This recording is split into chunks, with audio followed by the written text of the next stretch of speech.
औज़ुबिल्लाहि बिस्मिल्लाहिर्रहमानिर्रहीम। मैं हूँ डॉक्टर मोहम्मद यासीन मलिक और आप सबको खुशामदीद कहता हूँ। नाज़रीन, मेरे हाथ में एक किताब है जिसका नाम है फ़ातिह हिंद। अल्लाह तबारक व तआला का करम हुआ 2025 के अंदर 9 मई और 10 मई में हमने एक बहुत बड़ा मार्का तय किया।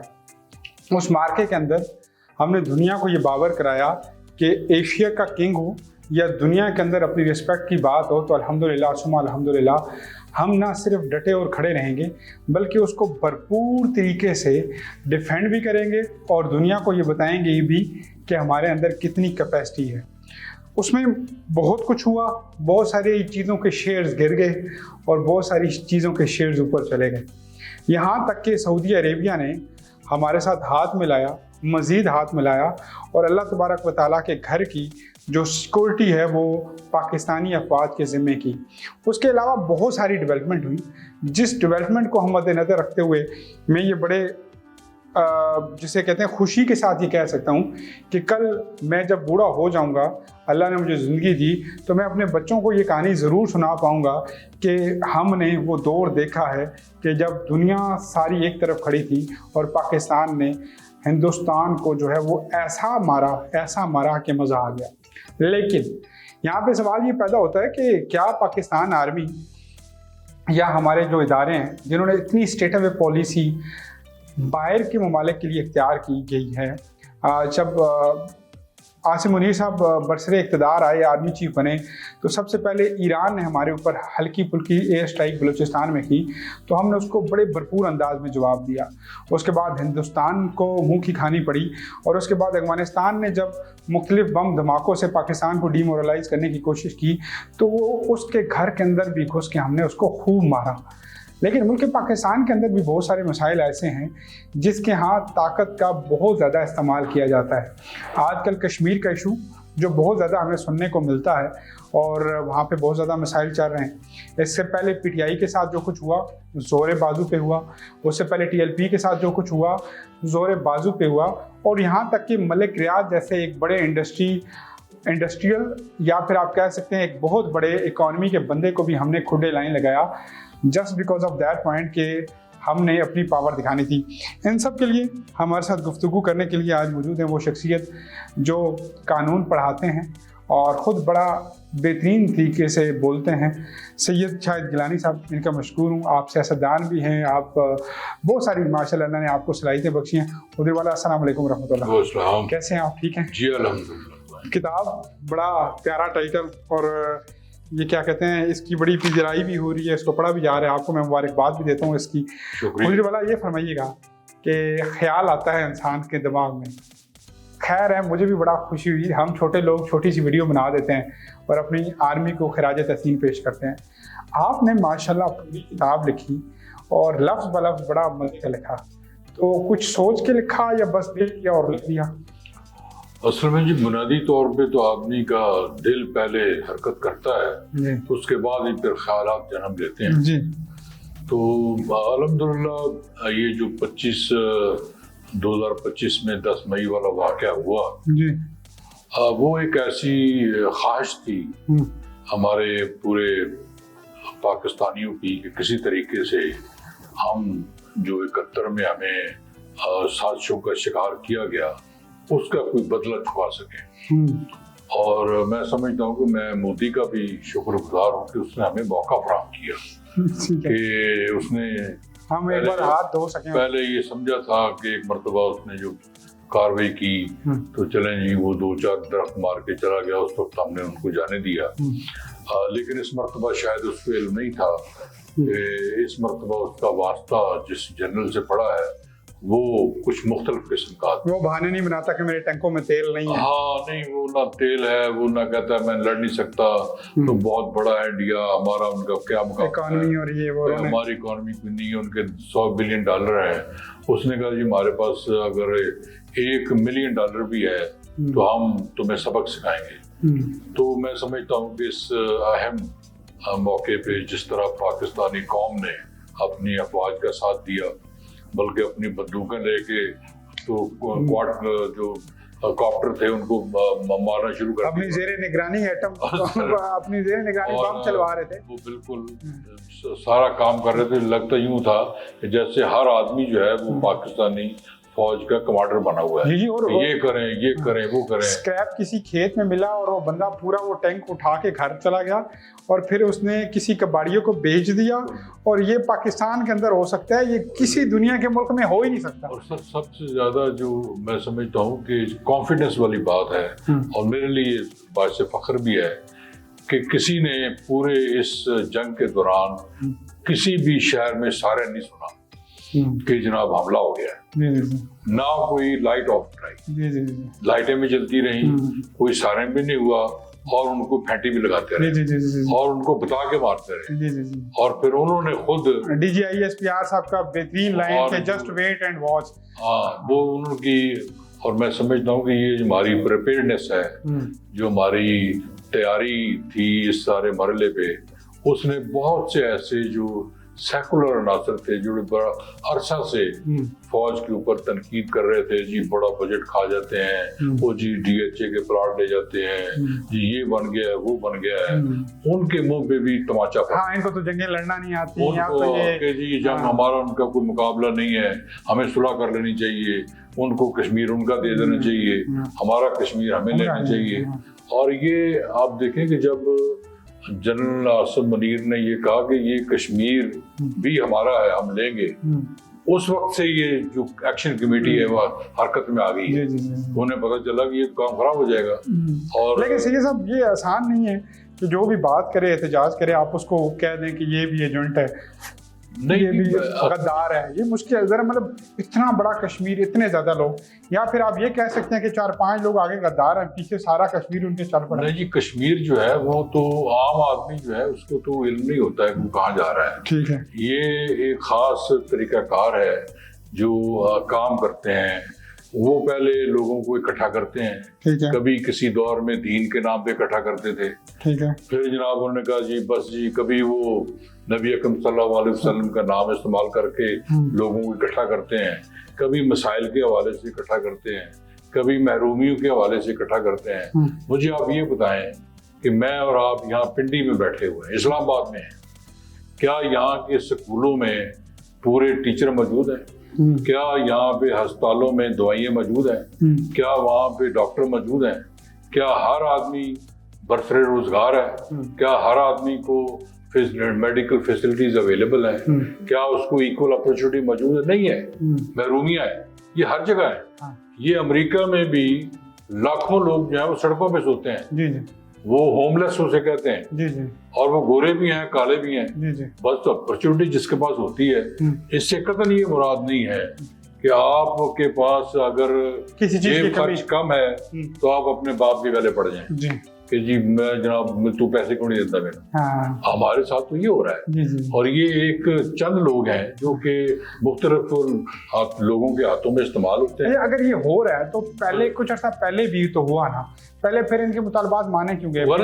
बिजली सस्ती की गई, आटे का रेट सस्ता किया, अब रियासत वो हमारी है। अगर बिल्कुल जी गलत किया है, मैं कहता हूँ जी ये बिल्कुल ही जुल्म किया है। हुकूमत ने अपनी उनकी ब्लैकमेलिंग में आके 8 महीने पहले शह दी है।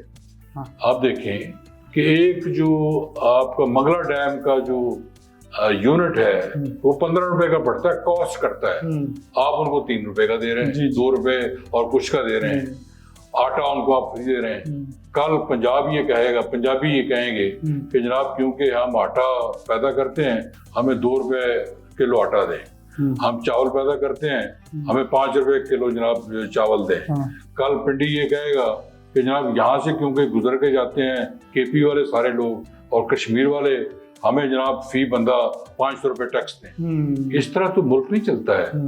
ये तमाम चीजें जो हैं भाई का साथ देता है। मुल्क के अंदर जो भी चीजें हैं वो स्टेट की होती हैं, ठीक है, वो स्टेट उसकी जिम्मेदार है, स्टेट जो है वो मैनेज करता है। और ये तो शनाख्त के लिए हमने रखी हुई है, ये जी कश्मीर है, अब कश्मीर में हम प्रॉपर्टी नहीं खरीद सकते, ये हमने जुल्म किया है।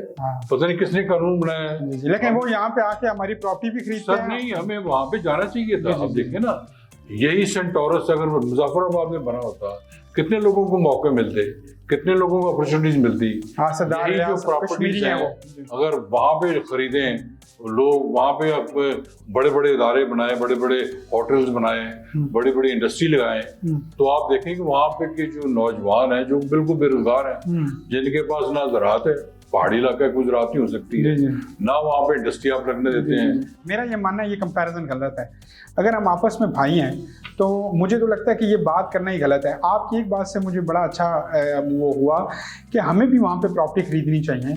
यहाँ पे पंजाबी जाए, सिंधी जाए, हमें ये वहाँ पे जाके ये सुनने को ना मिले कि तुसी पाकिस्तान तो आए हो, मतलब ये ना सुनने को मिले। पूरे मुल्क में हम पूरी दुनिया में जाते हैं कि जी इन्वेस्टमेंट लेके आए, और हमने एक ऐसा एरिया जहाँ पे गुर्बत है बहुत ज्यादा है, उनको हमने पाबंदी लगाई कि वहां पे ना जाएं आप। क्यों जी? हमारा केस अक़वाम मुत्तहिदा में कमजोर हो जाएगा। इन्वेस्टमेंट से कौन सा केस कमजोर होगा? उनको अपॉर्चुनिटी आएगी, उनके पास पैसे आएंगे, रोजगार आएंगे, वो किसी के हाथों इस्तेमाल नहीं होंगे। अगर आप वहां पे बंद रखेंगे तो फिर ऐसे लोग पैसे बांटते जाएंगे और लोगों को गले पड़ाते जाएंगे, इसके गले पड़े, इसके गले पड़े। अच्छा, इसमें एक और चीज साहब कि मुल्क के अंदर बड़ी सूरत हाल ख़राब है ना, कि आपने पीटीआई की चेयरमैन साहब कहते हैं कि इनको रहा किया जाए, आपने उनको मारा और बड़े टिका के मारा, और आपने जो है वो 10 मई के जो गिरफ्तारी की, उसके बाद वो क्या अमल हुआ सारा आपको मुझसे बेहतर पता है। इसके अलावा बहुत सारे काम ऐसे हो चुके हैं जिनके मतलब पीएलपी का क्या कसूर था? सिर्फ ये कसूर था कि वो फ़लस्तीन के हक़ में निकलना चाहते थे। मलिक रियाज का क्या कसूर अभी तक नहीं पता चला। अगर वो इतने डिफ़ॉल्टर 2 नंबर बंदा था तो उसने इतना बड़ा बैरिकेड टाउन आपको डिलीवर कर दिया, अब जाके आपको क्यों एहसास हो रहा है? क्या हिकमत अमली स्टेट के पास एक और भी नहीं होनी चाहिए कि कहीं ना कहीं लोगों को टेबल टॉक करके, टेबल पे बिठा के 2-4 चीज़ें मान ली जाएं, 2-4 चीज़ें उनकी मान के एक चला जाए? अपना बाशिंदा, अपना बंदा, अपना बच्चा, अपनी औलाद के ऊपर इस तरह स्टेट फायर चलाना, ये जो इदारे चला रहे हैं इनके खिलाफ भी तो गम और गुस्सा पाया जाएगा ना। जिसके घर का नौजवान बच्चा वो लाश उठाएगा तो वो तो सारी ज़िंदगी फिर नफरत ही बोएगा। सर अर्ज ये है कि एक तो मैं स्टेट जो है वो उसका तर्जुमान नहीं हूँ जी, मैं तो आम आदमी हूँ, ठीक है। लेकिन बुनियादी तौर पे आप देखें कि जब आप एक स्टेट के अंदर रहते हुए आपकी कुछ जिम्मेदारी भी है, अगर आपको एक सियासी जमात के तौर पे रजिस्टर किया गया है, उस हवाले से आप पे पाबंदी आयद होती है कि आप लोगों के लिए मसाइल खड़े ना करें, ठीक है। जब आप अपनी राय को मुसल्लत करने के लिए दूसरों के ऊपर, मुखालफिन के ऊपर या हुकूमत के ऊपर आप ज़बरदस्ती उनको ब्लैकमेल करेंगे, उनके ऊपर चढ़ाई करेंगे, उनके काम में रुकावट डालेंगे, उनको काम नहीं करने देंगे, अपनी जो पूरी इकॉनमी है उसको चोक करने की कोशिश करेंगे, और हत्ता कि आप उनके ऊपर हमले करेंगे, तो फिर उसको कौन डिफेंड करेगा? मुझे बताएं। मैं एक आम शहरी हूँ, मुझे रास्ते में अगर कोई 4-10 बंदे सियासी कारकुन पकड़ लें, ह्यूमन राइट्स का क्या कर सकते? ये स्टेट की जिम्मेदारी है। फिर ह्यूमन राइट्स और आज़ादी राय का क्या मतलब है? मतलब ये हम ह्यूमन राइट्स जो हैं वो तो सबके एहतराम किए जाते हैं। जब आदमी ह्यूमन ही एक दरिंदा बन जाए तो फिर उसके राइट्स कहाँ बन जाते? अच्छा, मुझे ये बताएं। मेरा एक आदमी जो ये तो कहे कि मैं 5 बंदे कत्ल कर दूं, लेकिन जब पकड़ा जाए, जेल में पकड़ा जाए, वो कहे जी मुझे रोटी नहीं मिल रही, मुझे जी खाना नहीं मिल रहा, मुझे जेल में रखा हुआ है, मेरे को राइट्स हैं। जिनको तुमने कत्ल किया है उनके राइट्स नहीं थे। आपने अभी बात की है इमरान खान की कि जी उसने किया है, तो उससे ये पूछें कि जब उसके दौर में TLP वाले आए थे मुजाहरा करने के लिए तो उसने उनके साथ क्या किया था? उनके आपने फास्टफूड फेंका, उनको आपने शहीद हुए बहुत सारे, गुजरावाला में कई बंदे उनके मार दिए। तो आपने क्यों किया? इसलिए किया कि आप स्टेट के जिम्मेदार थे। आप समझते थे इस तरह जो है बजाय कि 100 आदमी को ये इजाज़त दे दी है 200 को कि वो 10 करोड़ लोगों को यरगमाल बना लें, बेहतर ये है कि उनको समझाया जाता है। ये जो आप कहते हैं डायलॉग है, ये तरीक़ेकार पहले डायलॉग ही करते हैं, उनको समझाते हैं कि यार मेहरबानी करें, ये तरीक़ाकार इख्तियार न करें, ये मुनासिब नहीं है। मैं भी पॉलिटिकल वर्कर हूँ, मुझे पता है कि जब भी हम ऐसे मुजाहरे करते हैं तो लोकल जो एडमिनिस्ट्रेशन है वो हमसे बात करती है। अच्छा जी, मुझे ये बताइए कि फिर पाकिस्तान के अंदर एंटी इस्टेब्लिशमेंट बयानिया क्यों पॉपुलर होता है? आपके बकौल तो ये है कि स्टैब्लिशमेंट और आर्मी पाकिस्तान के बड़े हक में है। मैं खुद मान गया, आपने कहा 3 जंगें जीत के आपने पूरी किताब लिख डाली। फिर नवाज शरीफ जब कहता है मुझे क्यों निकाला, इमरान खान जो कहता है कि ये साइफर है, पीपल्स पार्टी कहती है हम जो है वो ना वो क्या कहते हैं लोहे के चने चुबाए नहीं जाएंगे। ये लोग फिर पॉपुलर ही तब होते हैं। जुल्फिकार अली भुट्टो जब कहता है कि जवला की गाड़ी मेरी डिफेंस सेक्रेटरी के बाद लगेगी, इन लोगों को आज तक लोग सबको याद ही तब करते हैं। फिर इतना इस मुल्क के अंदर एंटी स्टैब्लिशमेंट बयानिया क्यों चलता है? अब ये जो है आपकी बात बड़ी दुरुस्त है। होता ये है कि जब हमें जरूरत होती है ना अपने आप को लीडर बनवाने की या आगे बढ़ने की, मैं फिर हम फौज की बात, मैं बहुत बहादुर, हमें आर्मी के खिलाफ, फिर हम फौज से तलाश करते हैं, फिर राब्ते तलाश करते हैं, राब्ते बनाते हैं, फिर कहते हैं जनाब अब हमें इक़्तिदार दें, हम जी ये कर देंगे, हम ये कर देंगे, हम ये कर देंगे। अब उनकी भी कोई कमिटमेंट्स होती हैं। अब जब आप उनसे कमिटमेंट करके आते हैं कि जी हम मुल्क के लिए ये करेंगे, मुल्क के लिए, और खजाने आप अपने भर रहे हो, मुल्क आप तोड़ रहे हो, मुल्क आप नुकसान कर रहे हो, फिर वो कहते हैं नहीं ये नहीं चल सकता, वो फिर कौन हिफाजत करेगा? जब फिर उनको ये बात कहते हैं तो वो कहते हैं जी आप हमारे मामलात में मुदाखलत कर सकते हैं, आप जी सियासी मामलात में मुदाखलत करते हैं। जब आप उनके पास जाके मदद करने के लिए गए थे, जब पाकिस्तान कौमी इत्तेहाद ने जब खत लिखे थे कि फौज को जनाब आ जाएं, हमारे आप आके बचाएं, जब भुट्टो ने अयूब खान की वजारत को कबूल किया था, उसको मार्शल एडमिनिस्ट्रेटर खुद बन गया था, उसका वजीर खारजा था, उस वक्त तो उसको एस्टेब्लिशमेंट याद नहीं आई। जब बेनज़ीर ने NRO किया मुशर्रफ के साथ और इक़्तिदार में उनको ले लिया, उनको एस्टेब्लिशमेंट याद नहीं आई। जब नवाज शरीफ साहब ने जनरल जिलानी की वजारत आला कबूल कर ली, अब ये देखे ना कि अपना पार्टी का वज़ीर, इनके तो किरदार हैं ही नहीं ना, इनको तो किरदार हैं ही। आपने बात किया, हमारी बात सुने ना, जब आप अंदाजा लगाएं ज़िया-उल-हक ने तोड़ी असेंबली जुनेजो की, ठीक है, और उसका जो वज़ीर आला था उस वक्त वज़ीर आला पंजाब जुनेजो का भी नवाज शरीफ था। हुकूमत तोड़ी और निगरान वज़ीर आला उसने बनाए, वो भी नवाज शरीफ। फिर IGI किसने बनाई? ये तो जनरल हमीद गुल ने कहा कि हमने, तो कौन इस्तेमाल हुआ पहले उनके हाथों? कौन उनके पास गया कि हमें पीपल्स पार्टी के मुकाबले में इक़्तिदार दें? ये जी मुल्क लूट के खा गए, ये चले गए लोग, लूटर तो भी गया जी, आम आदमी तो IPP से लूटा गया है। पहले नेशनलाइजेशन से मुल्क लूट लिया था, फिर उन्हीं इंडस्ट्रियलिस्ट ने दोबारा IPP से मुल्क को लूट लिया, इंतकाल कर दिया। अब उनको कौन मुझे बताया ना, अब वहाँ पे आज़ाद कश्मीर में वो जत्थे जो है वो आम आदमी की जो प्रॉपर्टी है या उनके जो उनको तबाह बर्बाद कर रही हैं, तो कौन रोकेगा? क्योंकि जो सामने होगा उसको तो पुलिस को रोकना चाहिए। बुनियादी तौर पे तो ये पुलिस का किरदार है। पुलिस जब नहीं कर सकती, आपने उसमें कैपेसिटी बिल्डिंग की नहीं है कि वो अपने बहाल कर सके। और किसी भी मुल्क में जब ऐसी राइट्स होती हैं, वो फ्रांस में हो या बरतानिया में हो, तो फिर उनका इलाज जो है वो तो किया जाता है। ठीक है, अभी मैं आपके 10 पॉइंट्स पे आऊँगा। मैं चाहता हूँ ये शॉर्ट आप करें। आपने इसमें तकरीबन आखिर में 10 पॉइंट दिए हैं कि ये अमल होना चाहिए। अभी पहला पॉइंट तो मैं आपसे डिसएग्री कर सकता हूँ कि अमेरिका और चीन के बीच में इस टाइम हमारा अच्छा बैलेंस नहीं है, वो भी हमारी तरफ देख रहे हैं और वो भी हमारी तरफ देख रहे हैं। जी मैं तो बिल्कुल एग्री करता हूँ। ये मोइज़ा और ये करामत होगी हमसे। असल में चीन जो है वो तो देखें हमारा हमसाया है, अमेरिका है, ये यूरोप है, वो तो 10,000 मील दूर है जी हमसे, वो तो पहुंच ही नहीं सकते। जो हमसाया है हमारा, जो हमें मदद फराहम कर रहा है या करता है या जिसके साथ हम अटैच हैं, वो तो चीन है। उसके साथ हमारे न सिर्फ स्ट्रेटेजिक ताल्लुकात हैं बल्कि इकोनॉमिक ताल्लुकात भी, उससे हमें फायदा हो सकता है, तो हमें फायदा उठाना चाहिए। सरमायाकारी की आपने बात की है, इधर बड़े वजीर आए हैं जिन्होंने कहा है कि 400 अरब डॉलर, 2000 अरब डॉलर दो, इधर इसके मुंह पे मारेंगे। मुराद सईद का बयान है। हमारे पास जो थे असद उमर साहब, उनको भी रस्तू कहा जाता था इकॉनमी का। फिर इसाक डार साहब का बड़ा नाम लिया जाता है। आजकल के जो वज़ीर ख़जाना है उनको भी बड़ा कहा जाता है, हालांकि मुझे नहीं लगता कि उस वज़ीर ख़जाना का क्या किरदार है जो पेट्रोल के ऊपर इतनी बड़ी लेवी ले रहा हो, जो बिजली के बिलों में हर बार एटम बम की तरह गरीब के घर पे लगता है।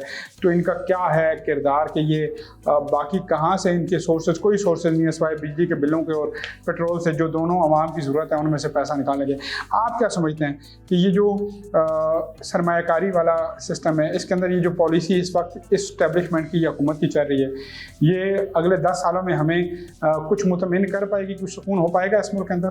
बुनियादी ये तो जी कुछ नहीं कर सकेंगे। बुनियादी तौर पे तो हमें एक लॉन्ग टर्म पॉलिसी रखनी पड़ेगी। कितना लॉन्ग टर्म? कि हमें अपनी तवानाई के जो ज़राए हैं सस्ती तवानाई देनी होगी, बिजली वगैरह। अगर गैस हमें सस्ती देनी होगी, ठीक है, ये हम देंगे तो इंडस्ट्री चलेगी। उसके साथ जो ब्यूरोक्रेटिक हमारा रवैया है, ब्यूरोक्रेसी को हमें कट टू साइज करना पड़ेगा, इसकी पूरी ट्रांसफॉर्मेशन करनी पड़ेगी। और जो इनकी बड़ी गाड़ियों से लेकर इनके फजूल की काटों से लेकर, एक सीएसएस आदमी करता है, सीएसएस अंग्रेज ने 2200 आदमी से पूरा इंडिया चलाता था। उन्होंने ये ब्यूरोक्रेसी 2200 बंदे बुलाए हुए थे, और इतना बड़ा हिंदुस्तान जिसमें पाकिस्तान भी शामिल था और बेपनाह इख्तियारात दिए थे उनको। ठीक है, आप ये जी हमारी हुकूमत को बरकरार रखें। उस वक्त ये मलका विक्टोरिया को का हालत उठाते थे, आज भी ये उसी का हालत उठाते हैं, क्योंकि कानून वही है। उनको बदलने की जरूरत है और छोटे यूनिट बनाने की जरूरत है। तालीमी निज़ाम कैसे बेहतर होगा शाहजी? तालीमी निज़ाम हमारा तो आगे का लिखना हुआ है। हम तो मिस्टर चिप्स पढ़ा रहे हैं, हम तो वैलेंटाइन डे पढ़ा रहे हैं, हमने तो पता नहीं क्या कुछ अपने निसाब में शामिल कर दिया है। हमें ना हज़रत करीम आका सल्लल्लाहु अलैहि वसल्लम की ज़िंदगी के हवाले से एक छोटा सा पैटर्न है, वो पैराग्राफ्स है। जब हमने उनका ज़िंदगी बतानी थी, मामलात बताने थे, हमारे पास कोई मुसलमान हीरो नहीं है, हमने मिस्टर चिप्स को पढ़ाना शुरू कर दिया। ना मेरे हम जाबिर बिन हयान को पढ़ाते हैं, यानी कि चंद जो हमारे पास अच्छे साइंटिस्ट थे, हमने उनको भी, डॉक्टर अब्दुल कदीर को पढ़ा सकते हैं, डॉक्टर अब्दुल कलाम को पढ़ा सकते हैं, बहुत सारे वो लोग, हमने उनको गद्दार डिक्लेयर करके खुदे लाइन लगा दिया। आप कहते हैं निसाब में बेहतरी होनी चाहिए। और सुनो, ये तो बेहतरी सर इसीलिए तो लिखा है कि बुनियादी तौर पे हमारे जो बच्चे हैं उनको पता तो होना हम क्या है। हमने तो उनके जो स्कूल हैं वो प्राइवेट कर लिए हैं। अगर हमने 10 साल अपने बच्चों को वही पढ़ाया जो कि हम पढ़ाना चाहते हैं, जिस पे फोकस करने की जरूरत है, उनका सिलेबस बनाएं और उनको वो चीजें सिखाएं जो हमारे मुआशरे में मौजूद है। ठीक है, वो बच्चा सीखता है कि झूठ नहीं बोलना है। ठीक है, यहाँ बाहर आता है तो पता चलता है कि बाप ही झूठ बोल रहा है। हाँ। उन्होंने कहता है घर नहीं है। हाँ, तो देखे ना आप उससे क्या बच्चे को क्या आप लेसन दे रहे हैं कि भाई तुमने फ्रॉड करना है, तुमने झूठ बोलना है। चलिए, आखिरी 10 सालों में हमने किसी को भी फांसी या सजा नहीं दी, कोई 10-12 सालों में। मैं चाइना में पढ़ता भी रहता हूँ, गया भी हूँ 2-4 बार। मुझे हर बार सुनने को मिलता है फलां मेयर को लटका दिया गया, फलां वजीर दिफा को लटका दिया गया। करप्शन भी उनकी अरबों खरबों वाली नहीं है, छोटी छोटी करप्शन पे वो लटका देते हैं। पाकिस्तान में ये जो जज़ा और सज़ा का निज़ाम है, नवाज शरीफ 6 बार कहे कि मुझे क्यों निकाला, 7वीं बार फिर वो हुकूमत में बैठा होता है। जरदारी साहब 13 साल सजा काट के हैं, 3 बार सदर बन जाते हैं। इमरान खान साहब के ऊपर अगर साबित कुछ हो भी जाए कि उन्होंने अंगूठियाँ घड़ियाँ बेची हैं, तो मुझे उम्मीद है कि अगली दफ़ा उनकी KPK में हुकूमत नहीं, पाकिस्तान में पूरे में आ जाएगी। हमारे यहाँ जो जज़ा और सज़ा का निज़ाम है, ये एक लॉलीपॉप नहीं है जो हमारे मुंह में दे देते हैं, मीठा भी है, हम चबा भी नहीं पाते, स्टिकर ऊपर लगा है, ना खा पाते हैं ना चबा पाते हैं, दोबारा उसी लॉलीपॉप को बेहतर प्रकार के पेश कर दिया जाता है। उसमें हमारे जो है ना जी, जो फैसला साज हैं वो खौफजदा रहते हैं कि अगर हमने कोई ऐसी काम किया तो वो ना हो जी अमेरिका ना नाराज हो जाए, यूरोप ना नाराज हो जाए, हमारी पाबंदियां ना हमारे ऊपर लग जाएं। बुनियादी तौर पे तो पाबंदियां अगर लगेंगी, अगर आप करप्शन खत्म कर देंगे तो उससे ज्यादा वसाइल हमारे पास आ जाएंगे। आज तो जो पटवारी से लेके तो कमिश्नर तक, सफाई से लेके आज बंदा आपका यही काम कर रहा है। वो सुबह निकलता है, वो कहते हैं मेरी सीट चंगी होनी चाहिए, चंगी से मुराद है जहाँ से मैं रिश्वत लूँ, और आम आदमी जो है भुगत रहा है। पैसे आप किससे लेते हैं? 200-400 रुपए। सर, आपका निज़ाम इस कदर करप्ट हो चुका है कि आपके मस्जिद का खादिम उस बंदे को ज्यादा प्रोटोकॉल देता है मस्जिद के अंदर, जो उसको 100-50 रुपए वैसे स्वाब की नीयत से डाल जाता है। गरीब आदमी क्या करे? आपका वेटर जो है सर, गरीब आदमी से मुराद ये है कि आप फौरन से दूसरे जराए ढूंढना शुरू हो जाएं, अपनी सैलरी पे रिलाय ना करें। सर सैलरी तो होती को नहीं। इमाम मस्जिद को 10,000 सर, वो 10,000 वाला दौर खत्म हो गया, सैलरी 25-30 हज़ार है। लेकिन मुझे बताएं फिर वो तवक्कल किधर रह गया? हर चीज हम पैसे का तवक्कुल सर मौलवी के लिए रह गया। नहीं मैं बाकी सबके तवक्कुल तो सब मुसलमानों के लिए मैंने है। यहाँ पे खादिम की मिसाल इसलिए दी कि हमने खुद ही आंखों से देखा। मेरे ख्याल में खादिम भी इस वक्त के दौर के मुताबिक बड़े मोहल्ले के अंदर 50-60-70 हज़ार कमाता है सर इतना, जब वो आटा इकट्ठा करता है। नहीं कुछ नहीं कमाता, ऐसे कहानियां हैं। बेचारा गरीब आदमी, बेचारा गरीब तो है सर, गरीब तो उसको पूछने वाला कोई नहीं है। असल प्रॉब्लम ये है कि देखें हमने उनको दीनी तालीम के लिए वक्फ कर दिया। सर ये नहीं होना चाहिए। ठीक है सर, उस जगह यार कुछ और भी काम करो। ठीक है, सेकंड लास्ट क्वेश्चन आपने, आप किस डेमोक्रेसी के हामी हैं, जुल्फ़िकार अली भुट्टो वाली या फिर इस वक्त की डेमोक्रेसी जो अंडर द इस्टेब्लिशमेंट काम करे, इस्टेब्लिशमेंट के अच्छे बच्चों की तरह काम करे, या फिर वो वाली जमहूरियत जिसमें वाक़ई जबूर का निज़ाम होता है, जिसमें मानी जाती है? आप कहते हैं कि आसिम मुनीर साहब को लीड करना चाहिए या मियां शहबाज शरीफ साहब को लीड करना चाहिए? मैं यहाँ पे कॉम्पिटेंट की बात नहीं कर रहा, काबिल नाकाबिल की बात नहीं कर रहा, मैं बात कर रहा हूँ कि आपकी समझ के मुताबिक एक सियासी लीडर को लीड करना चाहिए या असली लीडर को लीड करना चाहिए? ताकत का सच चश्मा तो वही है। देखिए 10 साल के लिए तो मैं समझता हूँ कि हमें एक अथॉरिटेटिव गवर्नमेंट चाहिए। फील्ड मार्शल साहब की इसको आप जमहूरियत कह लें, इसको आप डिक्टेटरशिप कह लें, इसको ताकि जो अपनी रिट कायम कर सके। अभी तो हमें रिट का प्रॉब्लम है। हमारी जो डेमोक्रेसी है वो इतनी स्पॉइल हो चुकी है कि 10 बंदे जो हैं वो पूरे असेंबली को यरगमाल बना देते हैं कि हमारे ये मुतालबात पूरे करेंगे तो फिर ही हम आपको वोट देंगे, वरना हम बजट नहीं पास होने देंगे, वरना हम ये असेंबली में कोई भी कानून पास नहीं होने देंगे। सर ये जब तक ठीक है, इस निज़ाम को रिफॉर्म करने की जरूरत है, तब्दील करने की जरूरत है और छोटे यूनिट्स में तकसीम करने की जरूरत है। ये जो सदर शी जिनपिंग ने और तैयब उर्दगान ने, नरेंद्र मोदी ने ये जो फार्मूला अपनाया है कि 15-20 साल मुल्कों पे ये मुसल्लत हो चुके हैं ऑलमोस्ट, बल्कि आप मिसाल बाकी यूरोप प्यूटन की ले लें, हाँ प्यूटन की भी ले लें, तकरीबन इन लोगों को 15 ईयर प्लस हो चुके हैं सारों को ही। तकरीबन मोदी को भी तकरीबन 14-15 साल हो गए हैं, बाकी तैयब उर्दगान साहब को तो 20 प्लस हो गए हैं, इधर भी 15 प्लस हो चुके हैं शी जिनपिंग को, और प्यूटन को भी हो चुके हैं। आपको लगता है कि कुछ इस तरह का हमारे यहाँ सिस्टम होना चाहिए? और आपको लगता है कि ये मुल्क जो है, ये जो फजूल का इनकलाबी मुल्क है जिसको हर कुछ अरसे के बाद लगता है कि इनकलाब आना चाहिए, ये जत्थे हमें जत्थों में, तो फिर मैं तो आपको वही कह रहा हूँ, मैं तो मुकाबला नहीं करना चाहता कि किसी के साथ ये होना चाहिए, वहाँ पे ये तो यहीं पे होना चाहिए। एक अथॉरिटेटिव गवर्नमेंट होनी चाहिए जो कि अपनी रिट कायम कर सके और लोगों को आगे लेके जा सके और लोगों को फैसला साजी में शामिल करे। Thank you so much for having sir, thank you so much, बड़ा अच्छा लगा जी। सैयद शाहिद गिलानी साहब जी हमारे साथ मौजूद थे और बड़े भरपूर अंदाज में जो है वो अपना इज़हार राय कर रहे थे। यकीनन जी मेरे ख्याल में जमहूर से ज़्यादा बेहतर और कोई अमल नहीं हो सकता, अपनी तर्ज हुकूमत नहीं हो सकता। लेकिन अगर बतौर मुसलमान बात करूं, खिलाफत को मानने वालों की बात करूं, तो मुझे बहुत सारी चीज़ों के बाद ये समझ आया कि दुनिया आलम में जिन्होंने भी इस्लाम की तरावीज को अपनाया, तरीक़ाकार को अपनाया, वो लोग आज बहुत सारी चीज़ों में आगे हैं। शायद आप लोग मेरी बात से एग्री ना करें, लेकिन ये जो शी जिनपिंग का निज़ाम है कि मजलिस शूरा के चंद लोग उठ के अपना सरबराह सेलेक्ट कर दें, तो ये इस्लाम का ही निज़ाम है। और वो लोग जो करीब तर हों, वो कॉम्पिटेंट बंदा समझें और उसको आगे सौंप दे की आदत।